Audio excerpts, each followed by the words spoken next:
you need. That's your KBLA Sports Minute. I'm Ray Richardson. More news, opinions, and conversation when we come forward on KBLA Talk 1580. On Monday, October 9th, don't miss the KBLA Talk 1580 exclusive. The tape. 1 year later. Y'all were coming for us. Yeah, but Tavis, that's not in my heart. I wasn't coming for anyone like that. I apologize, but that was not me. That's not in my heart. And like I said a few moments ago, I have a solid, demonstrable record of shared power that's real and concrete. That can't be misinterpreted. Join Tavis Smiley and an all-star panel of political insiders, influencers, and journalists for a look back at the crisis that shook LA City Hall when 4 Latino leaders were caught on tape making racist, demeaning, and derogatory statements about black people and other fellow citizens on Monday, October 9th, exclusively on KBLA Talk 1580. The tape, 1 year later. We'll broadcast live an afternoon drive from 5 to 7 p.m. with an immediate encore presentation from 7 to 9 p.m. When all was said and done, was more said than done. 1 year later. Are there fractures in LA's black-brown political partnership? And where do we go from here? Don't miss The Tape, 1 year later. Only on KBLA Talk 1580, Monday, October 9th, live from 5 to 7 p.m. with an immediate encore presentation from 7 to 9 p.m. We've got a lot to talk about.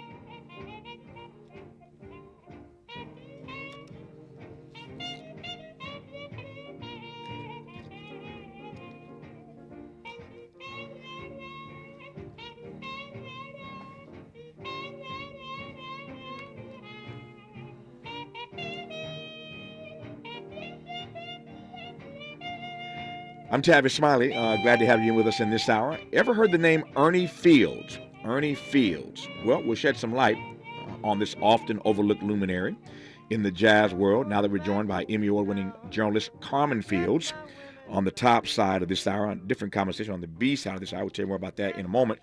But Carmen, good to have you on the program. How are you today? Greetings. I am excellent and honored to be a part of this broadcast. Thank you, Tavis. It's my great delight to have you on to talk about your book, Going Back to T-Town, the Ernie Fields Territory Big Band, shedding light on your father, Ernie Fields, and his often overlooked influence in the jazz world and his journey through the Jim Crow era as the leader of a territory band. Let me start with that. What is a territory band? Well, traditionally, it refers to bands or orchestras that performed in a specific geographic area. Mm-hmm. And in my father's instance, it was Oklahoma, Texas, Arkansas, Kansas City, Missouri. However, although he was categorized as a territory band, big band, his travels took him across the United States. But there were others in that era in other territories that did about the same thing and stayed within a geographic area. Mm-hmm. So tell me then about Ernie Fields. Oh, where to begin? Yeah. Ernie Fields was born in Texas. Family migrated to Oklahoma, and he was raised in one of the all-black townships of Oklahoma, Taft, Oklahoma. Mm-hmm. He went to Tuskegee Institute to learn a trade, the trade of electrician, and that was where he took up a trombone, bought a secondhand trombone, made the band, came back to Tulsa, and was working at an electric shop on the famed Greenwood Avenue of the heart of what was formerly known as Black Wall Street, mm-hmm. and was on a trouble call, heard some youngsters rehearsing, took up a conversation with them, started performing with them a little later, was invited to be their leader, perhaps because he was a little older and college trained, and that's how the Ernie Fields Orchestra organization was born. And this was the late 1920s. Mm-hmm. What do you know about what enticed him to pick up that trombone at Tuskegee? That's an interesting question, and still somewhat of a mystery. Mm-hmm. He was interested in sports and thought he might take up football or baseball on the side during his college career, but he noticed that the co-eds paid particular attention to the band and the musicians. And he had come from a musical family and sang a little, and had a little piano training, but didn't have come to Tuskegee with a horn. But with the help of a friend, he bought a secondhand trombone, rehearsed and made the second band, and then was promoted to the first band. And the benefit of that was it traveled with the football team. And so he got exposure to all of the other popular musical organizations on college campuses, because that was a lifeblood of many of the HBCUs at that time. Yeah. I'm always fascinated by the backstory in the journey that people take. And he picks up a trombone, in short, because of the co-eds. That's the bottom line. Oh, yes. It never ceases to amaze me the thing we males do to get the attention of the co-eds. The brother picks up a horn, so I'm going to learn to play this horn so I can be in the band to get the attention of the co-eds. That is hilarious to me. What was it like for him outside of his music? And I'll get back to that in just a second. But give me a sense of what it was like for him growing up in that particular era and in that area. We all know Greenwood, Archer, and Pine. That's how the Gap Band, Charlie Wilson and crew, got their name. We know about Black Wall Street. What was it like for him navigating that space in that era? Well, first of all, he was not in Tulsa until he graduated from Tuskegee in 1924. Right. But he lived at home with his mother, who had moved from Taft to Tulsa, hardworking, church-going, and was also pals with the music teachers at the time, because he drew upon them to highlight or point out promising talent, music talent, in the high schools. In Booker T. Washington High School, his brother was teaching band in Sand Springs, Booker T. Washington High School. So that whole little insular black community thrived on itself, grew on itself, and had very strong friendships. Yeah.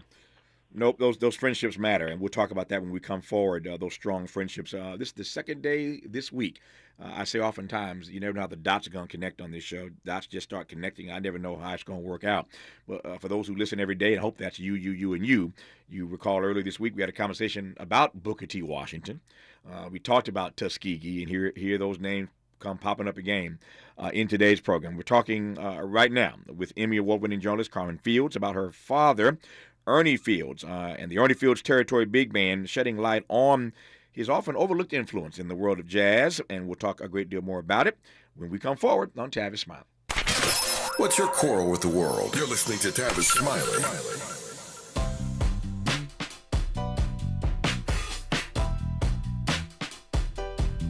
Escalade IQ. This the intro to the all-electric Cadillac, perfected like Zoom. And on a full charge, you get 450 miles without the stop. Haiku. This is what I do. Daddy fat intellect since 92. Linked all the way back, panoramic roof. Come with 24-inch rim standard. Ooh, why? Shawty don't kill him. Cadillac diamond in the back, cold chillin'. And when I'm on attack, on the track is no ceiling. Sky's the limit. You hear me? You hear me? Straight drop, no parachutes. Lay lines like a longitude and latitude. Feel it, beloved, clearly, we're hustling. Bustin', truckin'. Cadillac.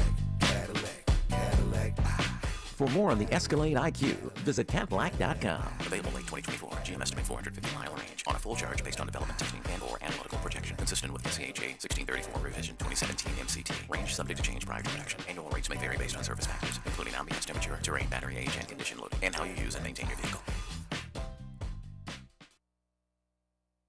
You're listening to K-Trip, where we play all the best classic water-wasting hits like Sprinklers in the Rain and Leaky Faucets. They're tunes from another time because now that we face a hotter, drier future, every drop counts. Despite an extremely wet winter, keep using less water, fixing leaks, and reusing indoor water for your garden. Visit SaveOurWater.com for more ways to conserve. Up next, brushing your teeth with the water on. K-Drip. Mom's early Alzheimer's diagnosis was hard to take. And when I left the oven on, we decided together that it was time to see a doctor and make a plan. Early detection gave us more time to seek out information and support as a family. If you or your family are noticing changes, it could be Alzheimer's. Talk about seeing a doctor together. For more information, visit alz.org/time-to-talk. A message from the Alzheimer's Association and the Ad Council. Hey, Dad, how do airplanes fly? What's in this box? Is this tree good for climbing? How are babies made? What does this thing do? Kids are curious about everything, including guns. Talking to them about gun safety in your home is a good first step, but you can do more. Always keep your guns locked, unloaded, and stored separately from ammunition. Safe gun storage saves lives. Learn how to make your home safer at endfamilyfire.org. That's endfamilyfire.org. Brought to you by End Family Fire, Brady, and the Ad Council. 1 in 4 Americans today are living with a disability. I'm one of them. People with disabilities are extremely talented, resilient problem solvers that have so much to offer. And we've got a trusted ally on our side, an organization we can rely on, Easter Seals. Easter Seals is leading the way to full equity, inclusion, and access to healthcare, employment, and education for people with disabilities, families, and communities. That's my Easter Seals. Make it yours. Learn more and get involved at easterseals.com. Let's get back to more of Tavis Smiley right now. More of Carmen Fields right now, talking about her father, the Ernie Fields, territory big band leader. So, Carmen, I am fascinated to know more about the band and their movements and what it was like for them journeying through the Jim Crow South during that era. Well, I am still amazed at whatever provided the confidence to my father to get a bus and emblazon it with his name on the outside, and a collection of 14, 15, 16 musicians, vocalists, travel from the New England states to California, to the Dakotas, to the Deep South and the Chitlin Circuit. And, of course, this was the time of the era of lynching, rigid segregation, and he just navigated it with ease. One of my favorite stories is how he was stopped in a roadside market, and the fellas got out and were getting food. They were picking up the items that they wanted and taking them to the front to the white cashier, paying for them. And two black kids, about 9, 10, 11, came along and saw what was happening, and they started picking up items and taking them to the cashier. And the cashier said, "They're not from here," pointing to the musicians. "The next time you come in here, you do like you always do. Tell me what you want, and I'll get it, and then you pay for it." And so outside, in front of the bus, my father noticed the kids looking at the bus and the part in the front where often commercial buses have the destination. It had Ernie Fields. And one of the kids said, "I wonder where that is." And the other one says, "Must be up north somewhere." No, that's powerful. That's powerful. I'm trying to recall when the famous Green Book came out. We all know the movie, of course. I'm just trying to get a sense of how, during this era, they navigate the country, knowing where to go and where not to go to save their lives.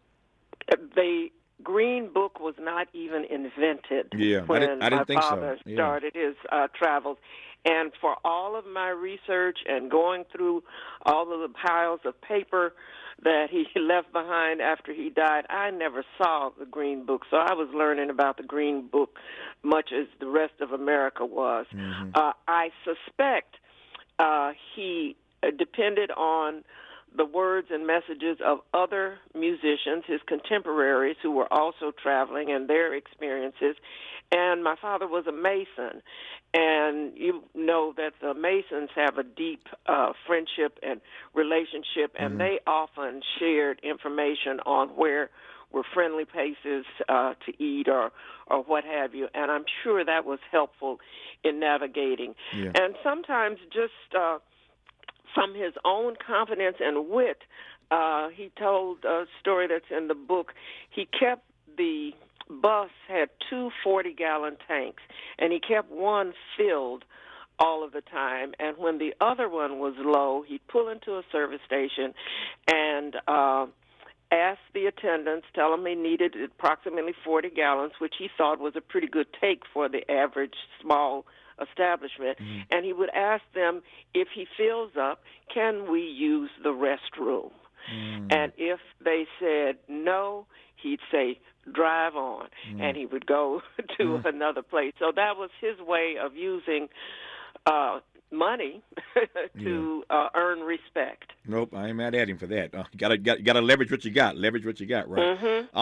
You told a beautiful story a moment ago about those 2 boys looking up at the bus and wondering where this Ernie Fields place was. Somewhere up north, they thought. Parts unknown to them. But I can only imagine traveling during this era, even as a territory big band, had a bunch of horror stories that come along with it as well, though. There got to be some horror stories here. Well, there are few, but on the other hand, he considered himself extremely blessed, and the grace of God, that things were not as horrible as they might have been.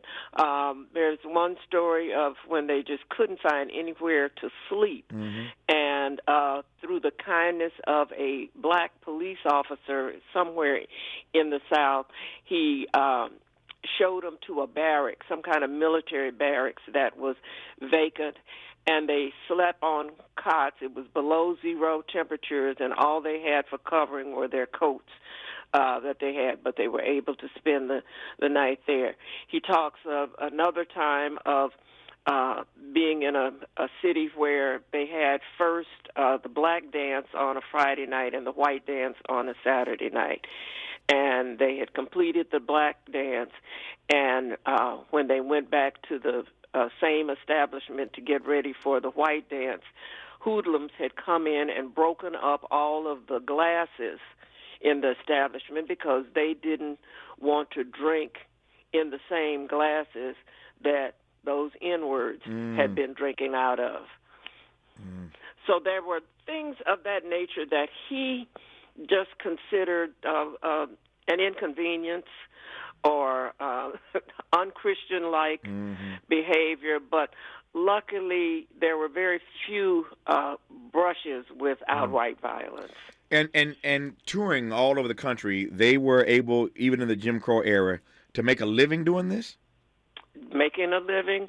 Both my brother, who is Ernie Fields Jr., an established Los Angeles musician, are college graduates. I'm a college graduate. My father, they owned their own home. He had additional property, a 160-acre farm in Oklahoma, and numerous rental properties.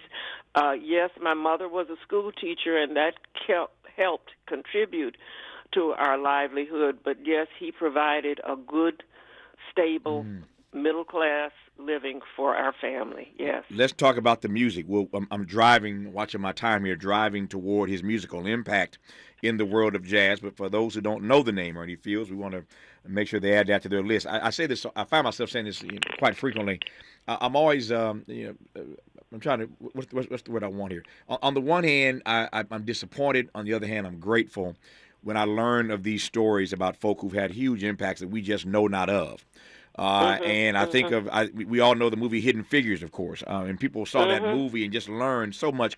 But like I find routinely on this program that my calling in part is to bring stuff to the fore that people might not know anything about. And so today we're exposing them to this great jazz artist named Ernie Fields, who they may not have heard of, who had a huge impact on the jazz world. Talk to me first, though, about the music, what they were playing, the band. Talk about that. Then we'll get to the impact of his efforts.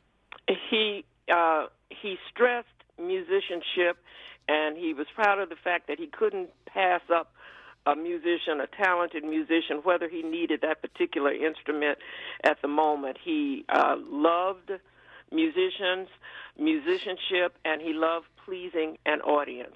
He kept a violin player on hand in case someone had requests for country and western tunes or jazz violin. He always tried to keep the audience in mind. He also hired and kept top-notch arrangements of the music of the day. He didn't want to sound just like Count Basie or just like Duke Ellington or Cab Calloway. He wanted to stress an Ernie Fields sound. But I think part of the beauty of the territory bands were that they provided a training ground for musicians of the era to polish their skills, learn about the life of traveling on the road and whether or not they wanted to do that.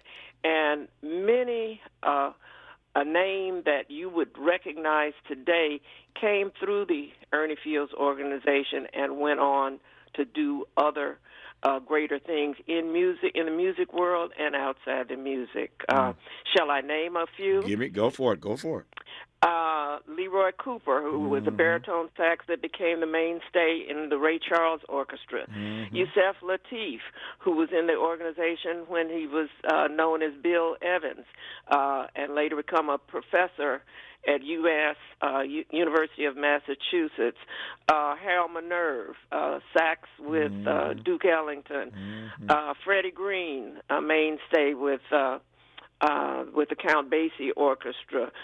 Booker Irvin with Charles Mingus's organization. All of these came through the Ernie Fields organization, spent time, learned, polished their craft, and went on to greatness. Yeah. These territory bands, I could have asked this question some minutes ago, but was there a reason why they stayed in particular territories? I get that they're covering a particular arena, hence the area, hence the name territory band. Was it just economics? They couldn't go any far. Why stay in certain territories? I think it probably was in part economics, and this was the early days of the highway system being built, and people were able to venture out a little more.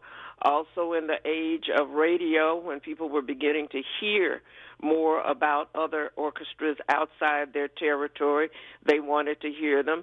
Some answered that call and went to other territories to share their gifts.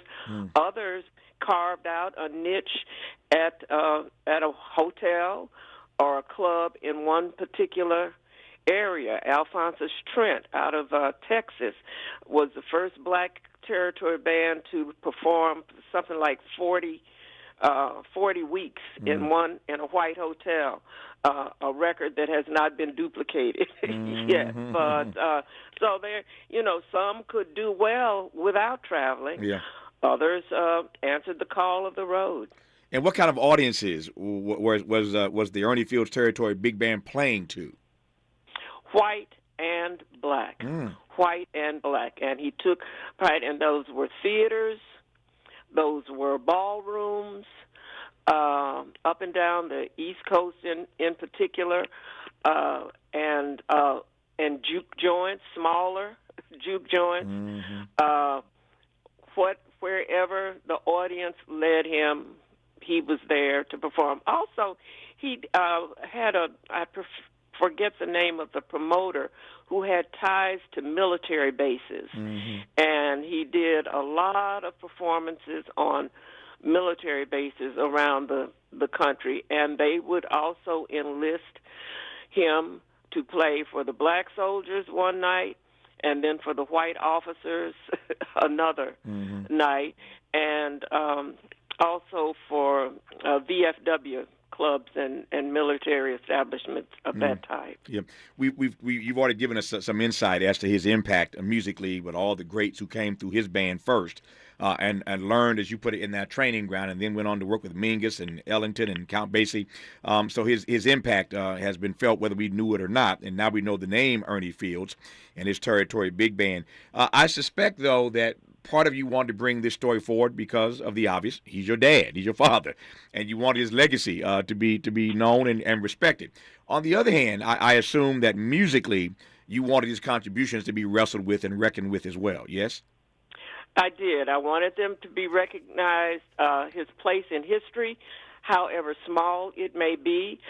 He does not have the literature of someone like a Count Basie. Mm-hmm. He did not have the recording history of other known organizations, but he was there.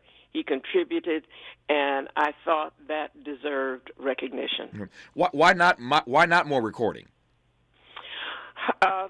Who knows? The luck of the draw, mm-hmm. I imagine. And when he didn't have a recording contract, he established, because he's such an entrepreneur, established his own record label, Frisco Records, and recorded only his orchestra, not other organizations, so that he would have those recordings to serve as promotional material, etc. And where did all that entrepreneurial genius come from? And I ask that because, as you know, so many artists back then got ripped off a variety of ways because they didn't have the gift that your father had. Where did that entrepreneurial gift come from? I don't know, because he defined himself as a poor widow's boy. And I guess the determination or the mother wit, if you will, but he was extremely creative, and the drive to keep eating, keep working, and a keen sense of responsibility and fatherhood that he felt for the musicians in his organization. Yeah. His name is Ernie Fields. The book is called Going Back to T-Town, the Ernie Fields Territory Big Band. So now you know the name Ernie Fields. Now you know a bit more about these territory big bands back in the day. And there's a documentary of this subject as well that PBS aired earlier this year. So there's a documentary, there's the book, and all that you need to know to learn more about Ernie Fields. For those of you jazz lovers, you music lovers, another name to add to your list that you can do a little more research on beyond this conversation. Carmen Fields, thanks for the work to bring this to our attention. Thank you for the conversation. I appreciate you. All the best to you. I'm honored. Thank you as well. My great delight. When we come forward, should there be an apology for American slavery? Reparations or no reparations? Should there be, flat out, an apology for American slavery? Fascinating point of view from George Shedler. You don't want to miss this when we come forward on Tavis Smiley. Interrogating and unpacking. That's what we do around here. You're listening to Tavis Smiley.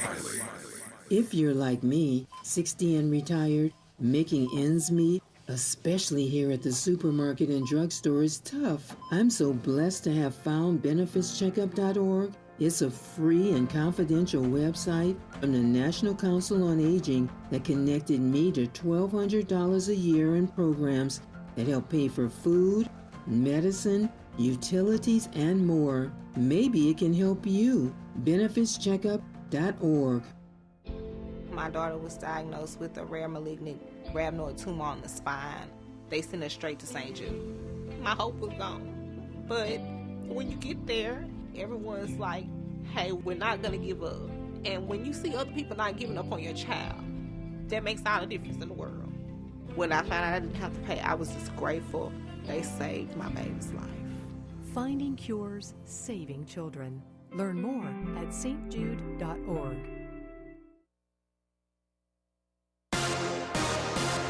I'm Mike Moore. Here's the latest from the Black Information Network. The FDA is saying no to Neffy, the first nasal spray alternative to the EpiPen for people with life-threatening allergies. In a surprise move, the FDA has rejected Neffy, demanding that ARS Pharmaceuticals do more testing on its nasal spray to support approval. An FDA advisory panel recommended in May that Neffy be approved for kids and adults with anaphylaxis. Former Michigan State University football coach, African-American Mel Tucker, Tucker has issued a response after being fired for alleged sexual harassment. Tucker said he was not surprised by the decision but thinks other motives are involved. The coach was suspended earlier this month over allegations of sexual misconduct involving prominent rape survivor and activist Brenda Tracy. And that's the latest. I'm Mike Moore from your 24/7 news source, the Black Information Network and BINnews.com. A problem on the 134 in Toluca Lake, westbound 134 at Cahuenga Boulevard. The wreck is taking up the carpool and left lanes and has traffic stopped from Pass Avenue. Looking at a crash in Alhambra as well on the 10 eastbound at Fremont Avenue. The two right lanes are blocked. Multiple cars involved and they're stacking up traffic from around the 710. In West Covina, the 10 westbound between Azusa and Fraser Street, things are stop and go through that stretch. Hey, if you're thinking of getting the latest iPhone, you need to stop and check out the insane, amazing wireless offer from Boost Infinite. To learn all about it, just pick up your phone, dial pound 250 and say Boost Infinite. That's pound 250 and Boost Infinite. Hi, I'm Kyle at Blindster.com. Want to save big on custom faux wood blinds, shutters, cellular shades, and more? Shop Blindster today and save up to 50% over comparable blinds from brick-and-mortar stores. Get custom blinds at low prices and free shipping at Blindster.com. This is the KBLA Sports Minute with Ray Richardson. I'm a bad man. Dr. Street in Colorado's Travis Hunter revealed that the two-way star has a lacerated liver. Hunter was injured Saturday night in the first half when Colorado State defensive back Henry Blackburn delivered a late hit on a pass play. Hunter spent 2 days in the hospital. He will not play Saturday at Oregon and could miss the next 2 or 3 games. Blackburn and his family have received death threats from phone calls and social media posts. Colorado coach Deion Sanders said Blackburn made a mistake, but strongly criticized people responsible for the threats. Sanders said Blackburn doesn't deserve that kind of treatment. Saturday's Colorado State game drew 9.3 million viewers on ESPN, the highest audience in the network's history for a late-night college football game. No debates, no speculation, just the info you need. That's your KBLA Sports Minute. I'm Ray Richardson. More news, opinions, and conversation when we come forward on KBLA Talk 1580.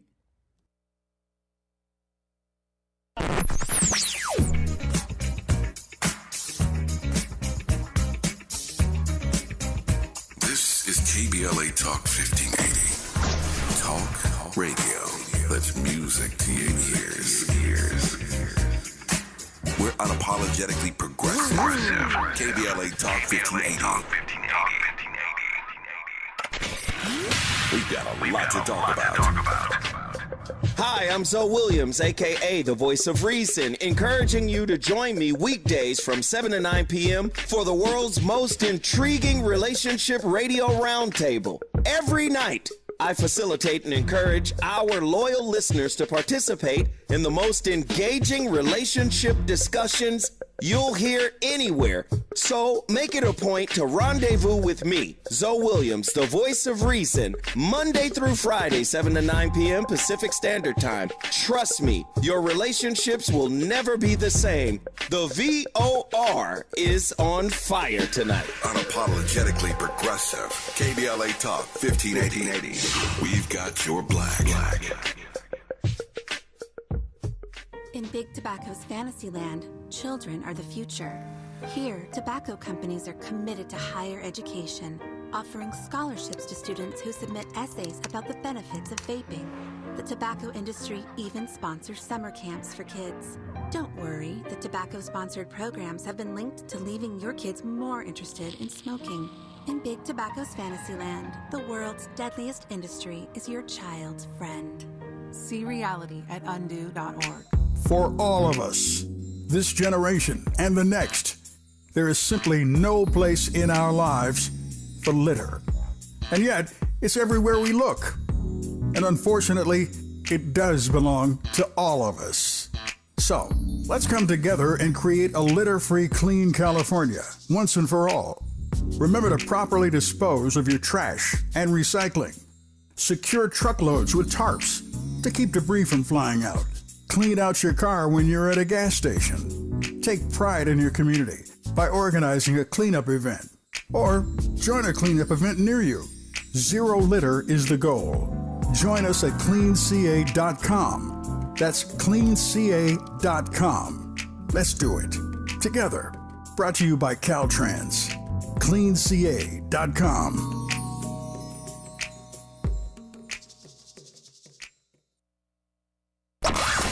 He's rooting for everybody black. Everybody black. More of Tavis Smiley coming your way right now. All right, George Shedler is Emeritus Professor of Philosophy at Southern Illinois University. He joins us now for what should be a provocative and spirited conversation, exploring the question of whether there should be an apology for American slavery. I want to hear his unique perspective on the complexities of asking for forgiveness and his particular and unique approach to atonement. Professor Shedler, good to have you on this program, sir. How are you today? I'm fine. I'm honored to be on the show. I'm honored to have you on the program. I want to make the most of these 30 minutes or less that we have. Let me jump right in and just ask that question. I've seen your work. I've seen your writings. Fascinating to me, your thoughts on this particular topic, and I thought I would bring it to this audience. So let me just ask you point blank, and I'll open the door for you to do what you do and express yourself as you will. But should there be an apology for American slavery?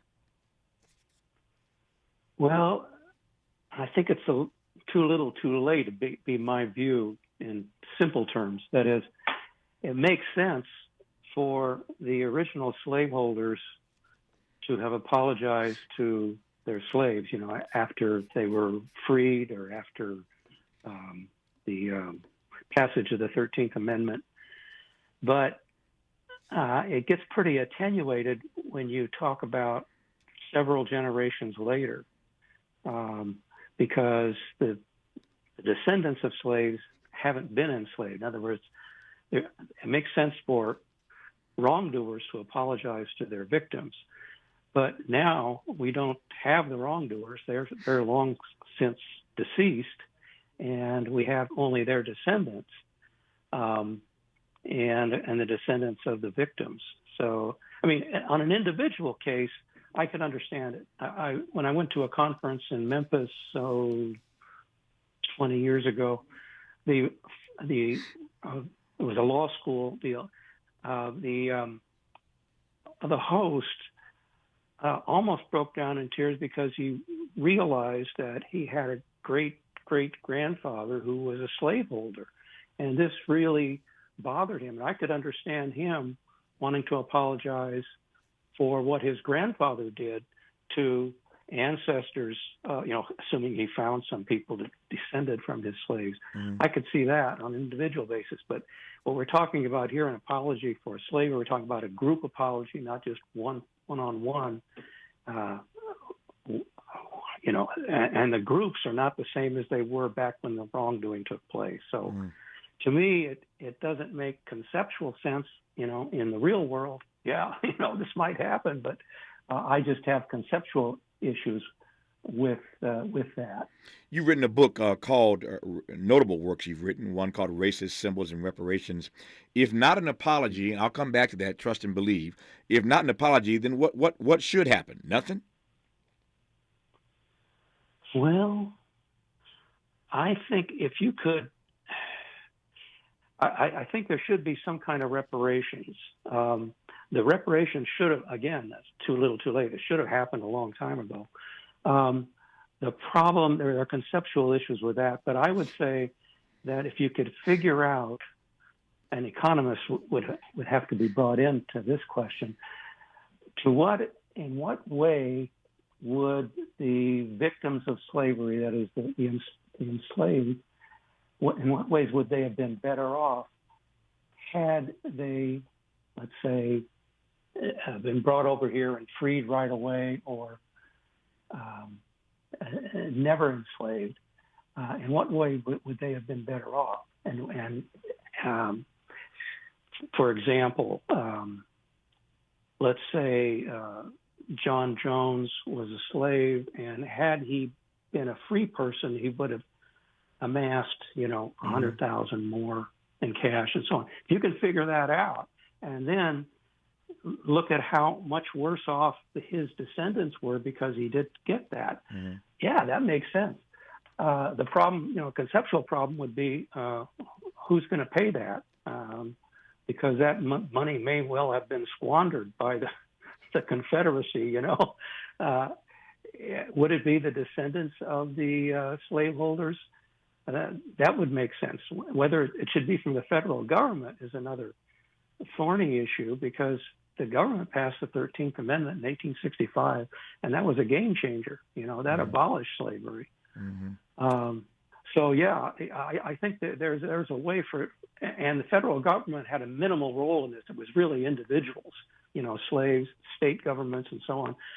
So there's a whole lot of wrongdoers in this picture, but I think the feds would have a minimal role because they enabled it, they regulated it, they didn't abolish it. They abolished it, but not soon enough. Yeah, to your point about an economist looking at this, there is one who's done it. His name is William Darity. He's at Duke, and William Darity has set that number at above $1 trillion in damages, at a minimum of $1 trillion in damages that would need to be repaid. So just for the sake of clarifying that, an economist has done that, and that number has been set. Again, you can read his work, William Darity, at Duke University. That said, when you say on more than one occasion that an apology is too little, too late, how can an apology for something this horrific ever be too little, too late? My grandmother, Big Mama, used to always say, you can't start out wrong and end up right. And that's the story of America. It started out wrong, but you can't start out wrong and end up right. So since when is an apology for anything? Anything. If you hurt the feelings of your children, if you did something to offend your wife, if you did something to offend your parents or your friends, since when is an apology ever too little, too late? Well, I'd probably oversimplified my view of it. I guess it becomes attenuated if the wrongful practice, in this case slavery, ceased. I don't know. Maybe I oversimplified, because take the case of the Japanese Americans who were interned. Everybody admits, that was wrongfully. That was clearly the feds, by the way. The Supreme Court even went along with that. And then under Reagan, Congress, he issued an apology. The Congress issued an apology. They paid, a small amount, $20,000 per survivor. But that was a practice that ceased with World War II, but they did apologize. So yeah, I think you can meaningfully, but notice that, I see. Here's my point, with all due respect, and we'll continue when we come forward. I see you as a brilliant philosopher, noted in this country, and this is why I wanted to have you on. Because when philosophers of your stature, and I say this with great respect, when philosophers of your stature make these kinds of public pronouncements, I think they need to be challenged respectfully and honorably. And again, for one who has written about, racist symbols and reparations, I just think, frankly, you're wrong about this. I don't think it's too little, too late. Just make it personal. If I had, I want to give an extreme example because we're talking about something extreme like slavery. If you had beaten your wife for 20 years and eventually, she divorced you and walked away from you and never wanted to see you again, it doesn't mean that at some point in your life when you come to realize how wrong you were that you shouldn't offer an apology. Or me or anyone else. That's why this whole notion of anything appropriating or approaching an apology should ever be seen as too little, too late. And I heard you struggling and kind of hemming and hawing about that respectfully. And I think you're hemming and hawing because your conscience must be saying something to you about how that frame is just the wrong frame. It's never too little. It is never too late for an apology. The question is, what is that apology? What does it look like? What does it sound like? What's it accompanied by? We'll talk about that when we come forward with philosopher George Shedler on Tavis Smiley. For all the freedom-loving folk, this is Tavis Smiley. I feel like freedom.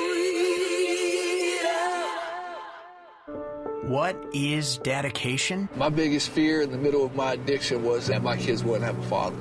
And I started thinking, you know what? This isn't my story. I definitely had to become a better man to be a better father. It's important to me that my kids are empowered and truly believe that if they can think it, they can do it. That's dedication. Visit fatherhood.gov to hear more. Brought to you by the U.S. Department of Health and Human Services and the Ad Council. Joey, from Vermont. A farmer trying to get through the winter. Adriana from South Carolina, a single mother living paycheck to paycheck. Liam from Ohio, an injured father struggling to provide for his family. Hi, I'm Shanola Hampton, and I support the Feeding America network of food banks because they help provide over 6 billion meals to people in need each year. Learn more at feedingamerica.org. Applications are now being accepted for the City of Los Angeles Emergency Renters Assistance Program. The program provides up to 6 months of rental arrears to low-income residential renters who are at risk of homelessness due to unpaid rent as a result of COVID-19 or other financial hardship. Applications will not be accepted after 6 p.m. on October 2nd, 2023. Go online 24/7 at housing.lacity.org or call 888-379-3150 from 8 a.m. to 6 p.m. Monday through Friday and see if you qualify. Apply today. Hi, this is LA City Councilman Curran Price, inviting you to the 28th Annual Central Avenue Jazz Fest on September the 23rd from 11 to 7 p.m. For nearly 3 decades, the Central Avenue Jazz Festival has paid homage to the legendary Central Avenue and its influence on jazz history. Jazz, blues, and Latin jazz will be featured on 3 stages of music. Co-headlining are Hubert Laws with special guest Eloise Laws and the Billy Childs Quartet featuring Sean Jones. The day includes plenty of food, merchants, and 4 pavilions focused on youth programming, art, health and wellness, and public resources. Parking is limited, so Metro and rideshare are recommended. Hubert Laws with special guests Eloise Laws and the Billy Childs Quartet featuring Sean Jones. The day includes plenty of food, merchants, and 4 pavilions focused on youth programming, art, health and wellness, and public resources. For more information, visit CentralAveJazzFest.com. CentralAveJazzFest.com. See you on the 23rd. Be ready for extreme heat in your area. On days when extreme heat is expected, take action to keep your home as cool as possible. Set your air conditioner to 78 degrees. If AC isn't available, close blinds and curtains on all windows and run fans counterclockwise. Or find your nearest cooling center. Transportation help may be available. Learn more at heatreadyca.com. Brought to you by the state of California. More honesty than you can handle. More empowerment than you can imagine. You're tuned in to Tavis Smiley. You are indeed. Our guest in this hour is George Shedler, renowned professor of philosophy emeritus at Southern Illinois University, and wanted to just have him on to just take his temperature on why he believes that it's too little too late for an apology for slavery. Professor Shedler, let me read a number of messages coming at me, as you can imagine, given this conversation. Sure. Let me just read one to you. Professor Shedler, the descendants of slaveholders still are the beneficiaries of slavery, just as the descendants of slaves are still living with the devastating effects and disenfranchisement of chattel slavery. Your thoughts? Well, yeah, sure. When I said too little, too late, what I had in mind was a case where the perpetrators of the wrong are not apologizing to the victims. Okay, the descendants of the slaveholders could apologize. You know, if you can trace this all out, descendants of slaveholders could apologize to the slaves. That would make sense. But of course, they're not apologizing for enslaving these people. Mm-hmm. They're apologizing for what their ancestors did to the victims' ancestors. So that what I mean by too little, too late is when the perpetrator no longer is alive, mm-hmm. and the victim is no longer alive, there can't be this formal apology. And I agree with your example, by the way, of spousal abuse. Yeah, sure. You know, the husband 40 years later can, you know, come back and say, you know, I'm sorry for that. That's meaningful. But if the husband's son were to apologize to the daughter of the wife, mm-hmm. what's he going to apologize for? You know, he can't help that his father, you know, that he was born. Yeah, but so let's here comes your word back into the conversation. It's getting attenuated, to use your word. It's quite attenuated. Yes, but here's the difference. Here's the difference in those examples. It seems to me, respectfully, the nobody necessarily condone you beating your wife. But slavery was condoned by your own admission, of course, and we know this factually, condoned by a government apparatus. We could debate the role the federal government played versus state government versus local government, but it was condoned by the government. So in that regard, the nation itself, one could argue, the nation itself owes an apology to African Americans for slavery. Makes sense? Are you not buying that argument? Yeah. It makes sense because at the founding, there was a debate about whether to have a clause in the Constitution abolishing slavery, but it was rejected. Yeah, our founding documents, as you know, were in fact pro-slavery documents. So never mind whether or not you own slaves or not, the country itself condoned this. It basically wrote it in, ignored it by essentially writing it into its founding documents. So at a very minimum, the nation state, the republic, owes black folk an apology. Well, certainly the founders do, because the founders were the ones who failed to abolish slavery at the outset. And it took until 1865 with the 13th Amendment to finally abolish it. The founders certainly owe an apology. I guess the question is, and we'll discuss this when we come forward, if the founders are no longer here, then does that mean that because we can't get an apology from them, we can't dig them up out the grave, excavate their bodies, and demand that they apologize? Should the nation state apologize, given that the founders, again, put this into play and into practice? More when we come forward with George Shedler on Tavis Smiley. From Leimert Park with love, this is Tavis Smiley.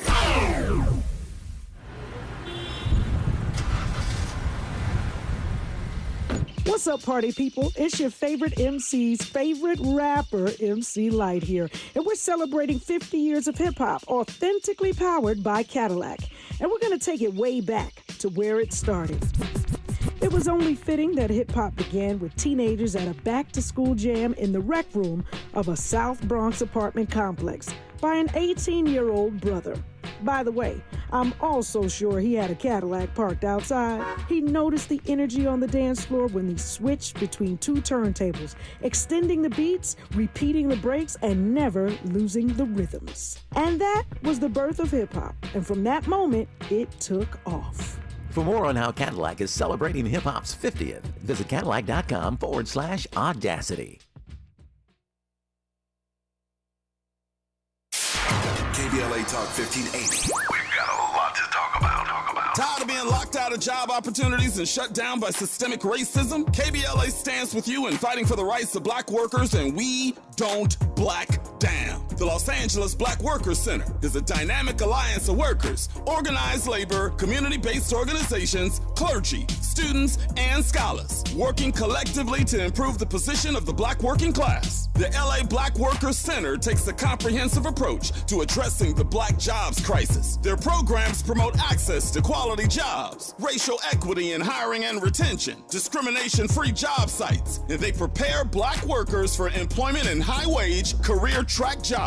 The Black Workers Center supports workers who need help protecting their rights on the job. They give workers access to quality jobs and remove systemic barriers to employment. To sign up for free career readiness training, get involved in organizing around anti-discrimination, learn about union apprenticeship programs, or sign on to a trade registry, please visit www.lablackworkerscenter.org. That's lablackworkerscenter.org. Together, we can beat the black jobs crisis. This is a community call to action from KBLA Talk 1580. My ride smells just right, just right, just right, just right. Y'all gotta try that Febreze car. Just right, just right, just right. Yeah. La la la la la. With up to 40 days of consistency, all over Febreze car clips right on your vent. You know my car's my happy place. Keep that smile on my face when it smells just right, just right, just right. Yeah. Breathe happy Febreze. La la la la la.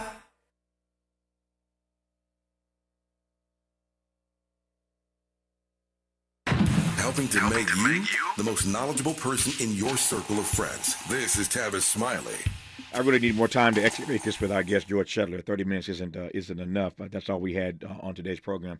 Perhaps we'll come back to this at a later time. But Professor Shetler, you did in fact mention that there ought to be some reparations. What, to your mind, while you're not a fan of an apology for slavery, I'm not sure how these two things coexist anyway. No apology, but there should be reparations. Again, not sure how that fits. But what should those reparations look like as you see it? Well,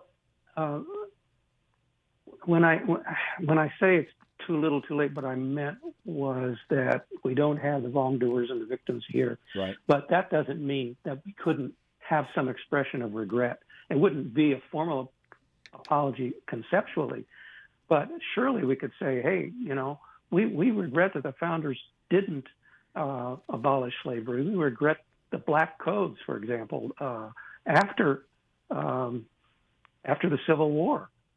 We regret Jim Crow. And those states that had those laws, those black codes and those Jim Crow laws, they can certainly apologize. It's got the same structure. But as you know, you're a brilliant philosopher. As you well know, there's a distinct difference between regretting and apologizing. I'm thinking of Bill Clinton, my friend Bill Clinton. But Bill Clinton got in trouble after that Monica Lewinsky scandal. He kept coming out saying, I regret. And people kept slapping him upside the head and said, no, you got to come stronger than that, man. It's not about regretting. What are you regretting? That you got caught? No, it's not about regretting. You apologize because you were wrong. You apologize because it wasn't just, it wasn't fair. So here you come now with the word regret. That's a horrible word to me, respectfully. It ain't about regretting slavery. It's about apologizing for it. They're not the same thing, Professor. Well, maybe you're right. Well, I know they're not the same.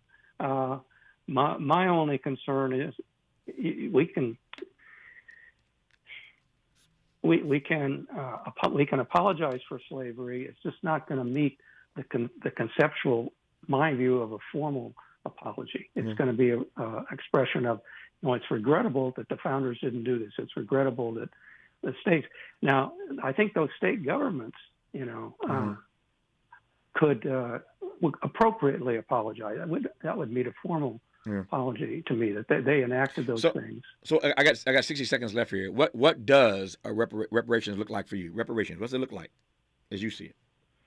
Well, I think the feds owe money for enabling slavery, and any way that the lives of the descendants of slaves would have been better off. They owe that. The states that enforce this, they owe something, and the descendants, what I would do is spread the liability around that we can get all the wrongdoers. And they can pay their share. Well, that represents. I'm out of time. That represents some progress. It represents some progress in this conversation. I'm still though struck by your use of the phrase any black person who was enslaved who would have been better off. Let's calculate what that looks like. I mean, would have been better off? I can't imagine one black person who would not have been better off had they not been enslaved. So everybody would have been better off. But I digress. I'm out of time. I apologize for that. Perhaps we'll continue this at another time. But we all would have been better off had we not been enslaved. I'll leave that where it is. Hour 3 of Tavis Smiley. I thank Professor Shetler for coming on. Again, maybe we'll get to more of this when we have more time. Stay with us. You're listening to Tavis Smiley. KBLA 1580 Santa Monica. I'm Mike Moore. Here's the latest from the Black Information Network. The FDA is saying no to Neffy, the first nasal spray alternative to the EpiPen for people with life-threatening allergies. In a surprise move, the FDA has rejected Neffy, demanding that ARS Pharmaceuticals do more testing on its nasal spray to support approval. An FDA advisory panel recommended in May that Neffy be approved for kids and adults with anaphylaxis. Former Michigan State University Black Information